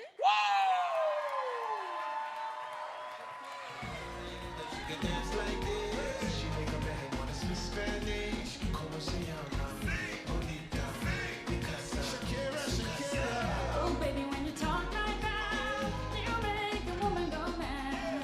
So be wise and keep on reading the signs of my body. I'm on tonight, and then my hips don't lie. I'm starting to feel it's right. All the attraction, the tension. Don't you see, baby, this is perfection.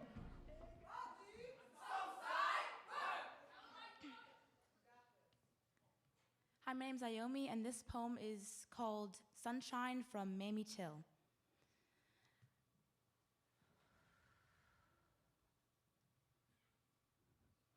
You'll never know, dear, how much I love you.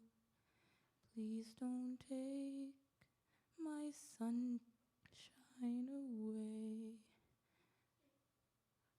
I swear I saw the sunshine.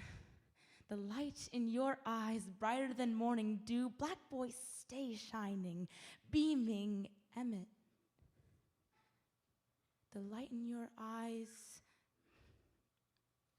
shining a halo around your head, tighter than the cotton gin around your neck, swollen, heavy with strange fruit.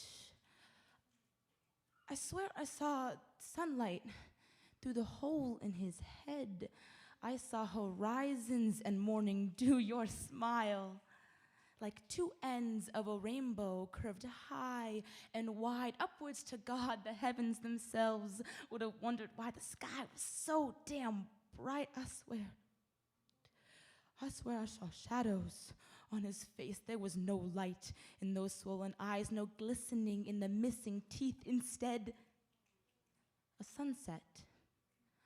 Purple and blue pigments like rolling hills, horizons in every unrecognizable fold, red wounds like splattered paint on brown canvas, and pink tongues hanging loose like dusk. Black boys stay swinging while weeping willows cry over covered caskets, opened wide for eyes to see, for examples to be made, for all the world to know what they did to my son. He was only 14.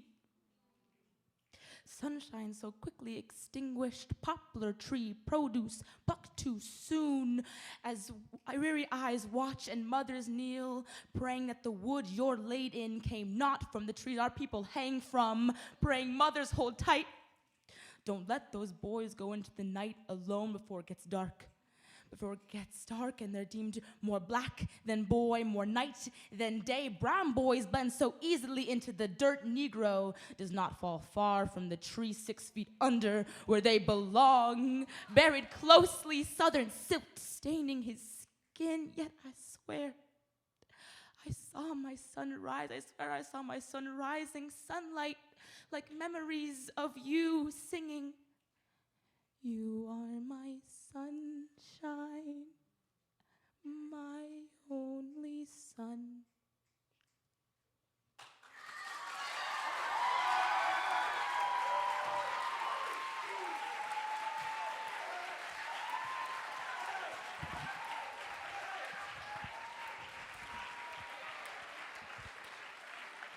All right, judges, do your thing, the thing. That means please put your scores up. Yeah, there you go. Put them up. From low to high, I have a 9.4, a 9.5, a 9.6, a 9.9, and a 10!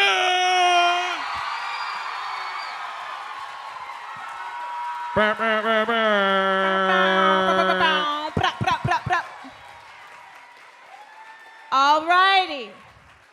On deck is Hayfield High School. To the stage, we're gonna welcome Friendly. Make some noise, y'all.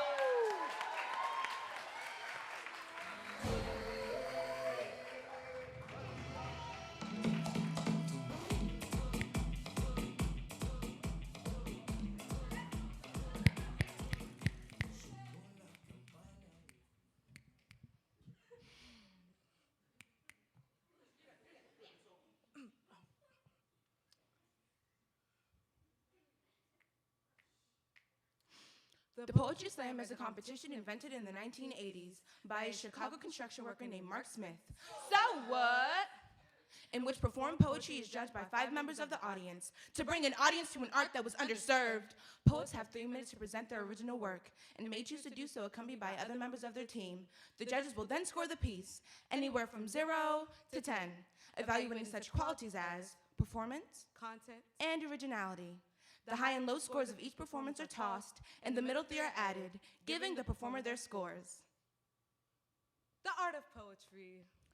Almost completely abandoned for a new stereotype, slam spaces have become oversaturated with oppression, depression, regression, and a lack of decompression, which creates less space for triumph, health, and healing. Wallowing in trauma encouraged all for a title. C, Poetry Slams brought us to the conclusion that there actually is a recipe for the perfect slam poem, made up of ingredients such as synchronized hand waving, forced wordplay, breaking up our words into syllables, yelling, speaking fast. I shouldn't have to speak like this when I get mad. A lot of extra hand gestures, lack of trigger warnings, rehearsed emotion, gross. All put into an oven set at 475 and iced with pandering. Social justice poetry, 10s across the board. Trauma porn, well performed, induces waves of support. But trauma too hard to get through will get you almost ignored. I shouldn't have to worry about painting my pain pretty.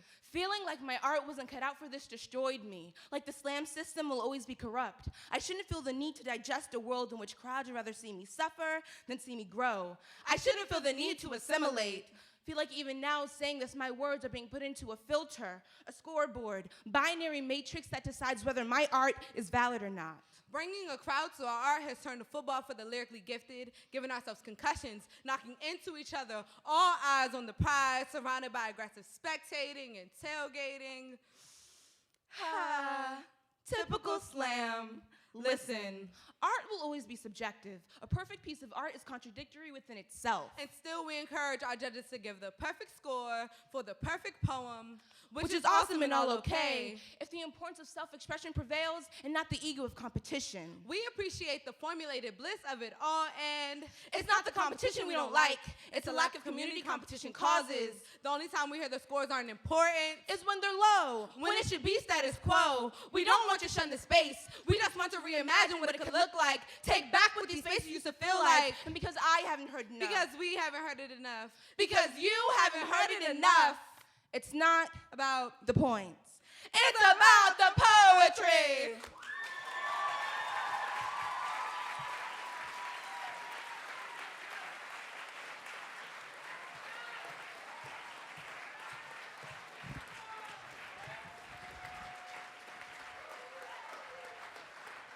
I need to get me one of them flower crowns. Where y'all get those? I was gonna say I want one. All right. Anyway, judges. Let's see scores, please. Let me see them. Score. Please. Okay. Oh, awesome. Just making sure. From low to high, we have a 9.2, a 9.8, a 9.8, a 9.9, and a 10. All right. Beautiful. Y'all still with us? Say word. Y'all still with us? Turn to your neighbor, say neighbor. Neighbor. It's going down. It's going down. You said it. I know, but then you did it so it's too intense. It's scary. Stop. My poetry. Okay, anyway, on deck we got Blair, but to the stage we're gonna welcome Hayfield.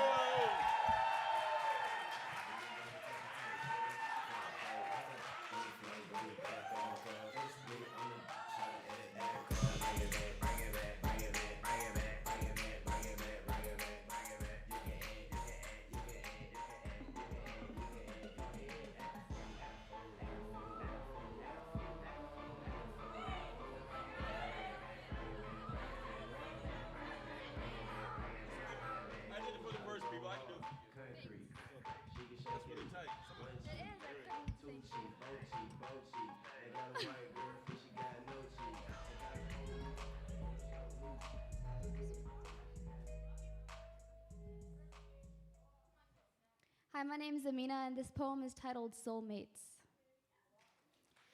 Because to love me is like loving an iPhone screen, like loving how it won't break for a while, but once it does, it'll just keep breaking. To love me is like loving the sweetness of a fruit while knowing the aftertaste is bitter. To love me is like loving a bouquet of flowers that you know only live for so long. To love me is like loving a euphemism for broken and hurt and sorrows. To love me is like loving Alice, but not loving Wonderland. Like loving Harry, but not the fact that he came from the cupboard under the stairs. To love me is like loving the strength you feel when you hold back all those tears, but simultaneously feel the painful lump in your throat. To love me is like loving the numbness of your fingers when it gets too cold outside, but hating that kind of weather. To love me is like loving the satisfaction of a deep breath, but only getting past the inhale and never reaching the exhale.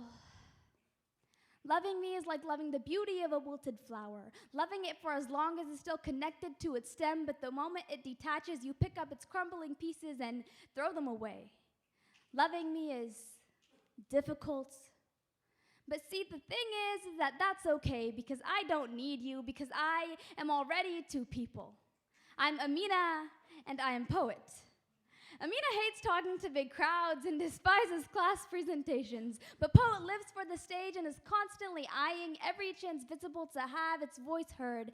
But before getting on stage, Amina feels her bones quivering inside her, hears her heartbeat pounding louder than it ever has before. But Poet hears that heartbeat, listens, and then dances to the rhythm of the rattling bones. Amina has anxiety, but Poet has art. Amina was depressed, but Poet was painkiller. And when Poet couldn't write, Amina picked up the pen. And when Amina froze, Poet stepped up to the mic. I'm like Zack and Wheezy from Dragon Tales. I'm like Bert and Ernie, like Lilo and Stitch. I'm like thing one and thing two. I am two halves of one whole, except bundled together under layers of Scotch tape and semi-ugly wrapping paper, topped off with a fat and messy bow. You just have to give yourself time to adjust, because I promise you can get used to it, to me. And if for some reason you can't, it's okay, because Amina will. And if for some reason Amina can't, then Poet definitely will. Thank you.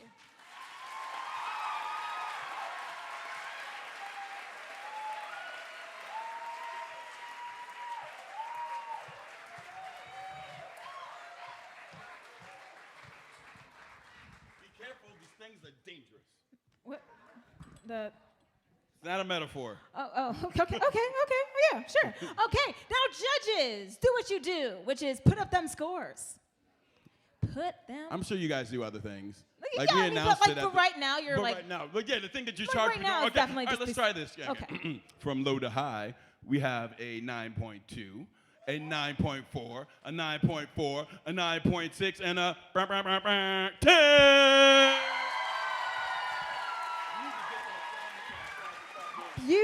I know, right? All right, so on deck we have Wakefield to the stage right now. We got Blair, make some noise.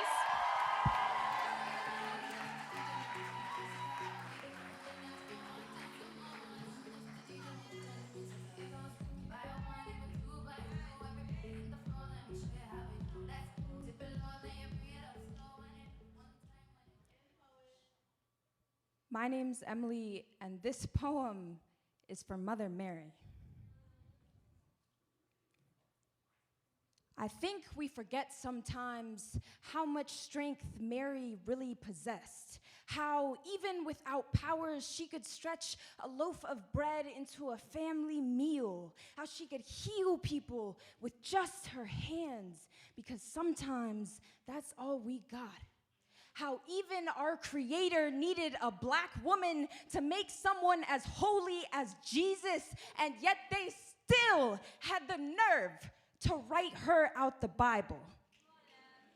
Jesus died the way most black boys do, his hands white flags in the air screaming surrender to the law, and yet still died red. That night, Mary anointed his head with oil, because every black mother knows ash is the language of the dead. Do you remember how they hung him on display like the strange fruit he was? Blood blowing in the southern breeze, staining the poplar tree, turned cross. Ain't it funny how no one said Jesus was just in the wrong place at the wrong time? How they deemed it God's will the same way they deemed Freddie Gray's death inevitable. I bet Pontius sold the crimson nails the same way Zimmerman sold his gun. Does it always take a brown boy's death to start a movement?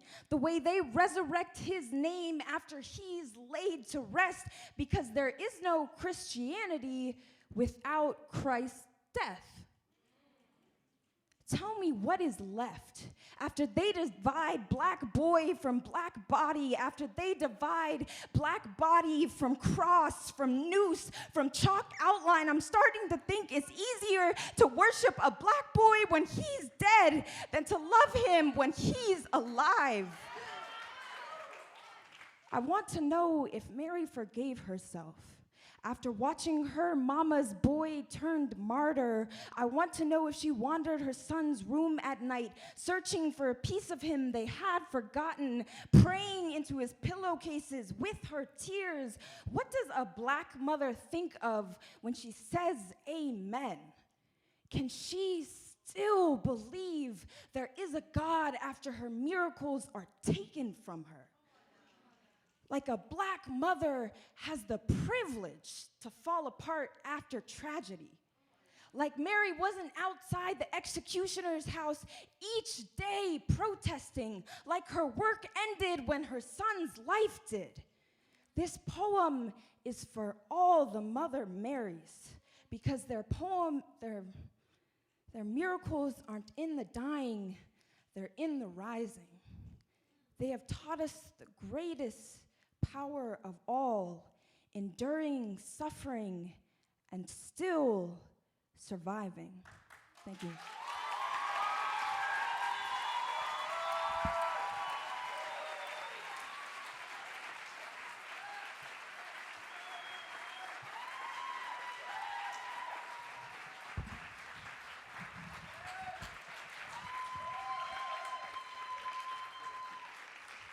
All right now, judges. Put them scores all the way up. I'm all the way up. From low to high, I have a 9.7, a 9.8, a 9.9, a 9.9, and a 9.9.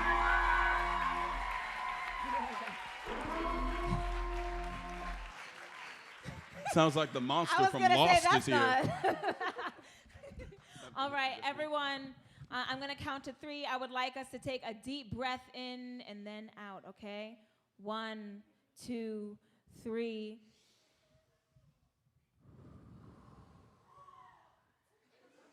Yes.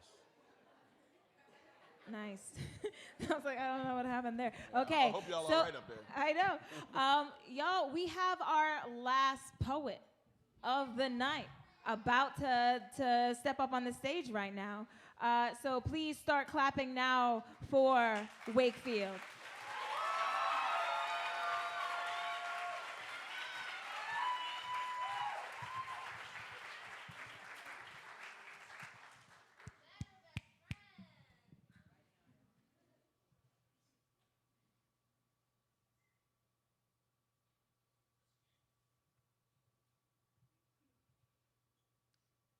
Disclaimer, this is not a poem about my father. This is a poem about the war. The one he fought trying to protect the things he loved and lost them all in the process. I used to think my father a hero until I realized there is nothing glorious about the turmoils of war. I used to think my father a freedom fighter until I realized with every victory comes another shackle. I used to think my father would come home until I realized men seldom return from war who they were when they left. My father left alive, I suppose. He came back all walking corpse and empty heart with hands stained with someone else's blood. I guess that's why he make a mess out of everything he touches, including me, including him. But this is not a poem about my father, remember. This is a poem about all the lessons I've learned because of him. Like how daughterhood with someone like him is sometimes about coaxing him back to life again. It's about not asking why he did not come home that night, because you know his body is here, but his mind is somewhere buried under Iraqi sands, is hiding out under an American flag and wondering if this is what freedom feels like. Is not asking why he did not come home that night, because you know he is running, but you are not sure if it is away from you or if it isn't trying to outrun the demons that spill themselves onto his pillow every time he closes his eyes. To be the daughter of someone like him is to be caught between wanting to be like him, so that if he ever chooses to join his fallen comrades, you have a piece of him left, and being afraid to end up like him because you've seen the damage that can do, can burn bridges, snatch childhoods, turn men into monsters they never meant to become. And I already know how alike we are, how I am a bleeding heart too, how I am a fighter too, how I am always just trying to protect the ones I love, even if it means throwing myself in front of the bullet. I know sometimes my father drinks to forget all the corpses he's seen. I know the first time I drank, it was to forget the corpse I was becoming. I call my father's drinking a problem. I considered mine a solution. I wonder when forgetting stops being justification for behavior for my father, forgetting how to be alive for my father, forgetting how to be a father for my father, forgetting to come home for my father, forgetting he is home for my father, forgetting I am home for my father, forgetting for my father, forget for my father, forget the war, Dad. Remember the man you used to be, because it's been so long since I've seen his face, I'm starting to forget he ever existed. But this is not a poem about you, Dad. Remember, this is a poem about me, about how I am 18 years old tomorrow. And no matter how old I get, I'm still just a little brown-eyed girl waiting for her father to come home.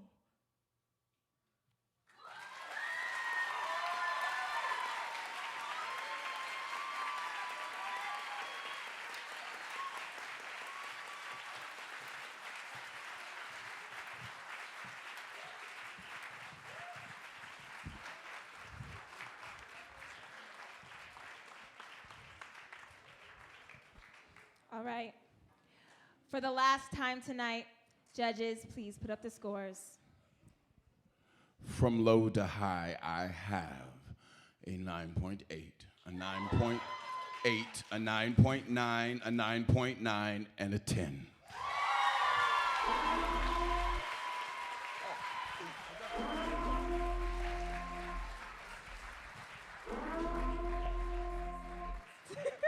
The bus is here.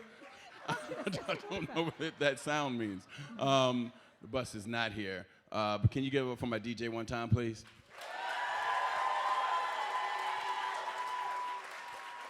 So, if we can get the house lights to half, I would appreciate that. And if I can get every poet that touched the stage tonight to come up on stage, my DJ is going to play some music while we tabulate our scores. Don't go anywhere. We're about to announce the order of these arbitrary scores. So, 1 second, please. All the poets on the stage. DJ, play some music. Okay.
All right.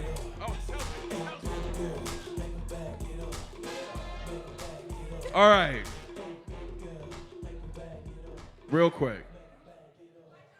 Before I and my illustrious co-host announce who won this competition, I would like to take a moment to say a special thank you to one of the most important people at Split This Rock youth programs.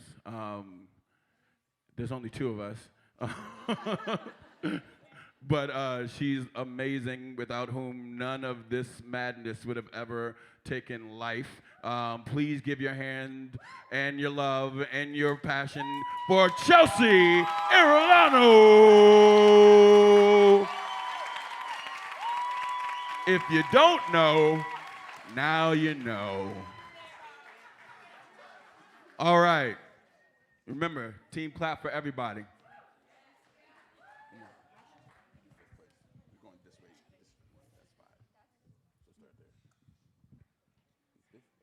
Okay.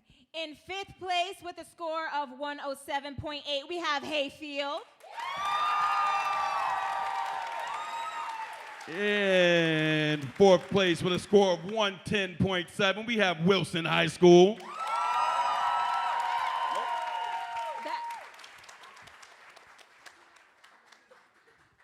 I just Steve Harvey.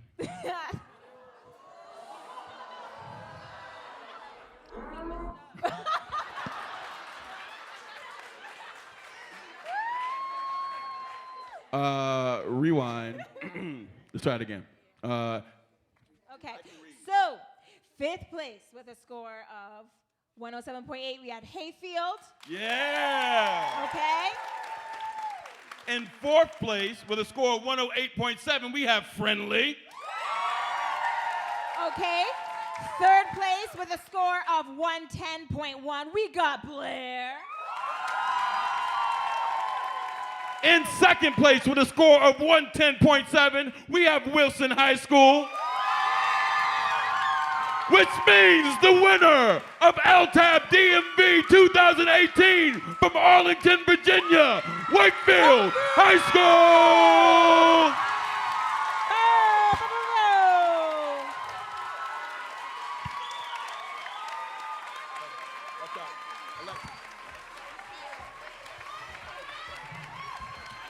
A round of applause for every person that stepped on the stage. Everybody should be out of their seats right now. Everyone should be out of their seats for all the people that touched the stage tonight. On behalf of the Kennedy Center, on behalf of Split This Rock, on behalf of youth programs, Alexa, Chelsea, Brian Hannon, Sarah, and everybody else here from Split This Rock, thank you so very much. Buy some t-shirts, get home safe. Good night.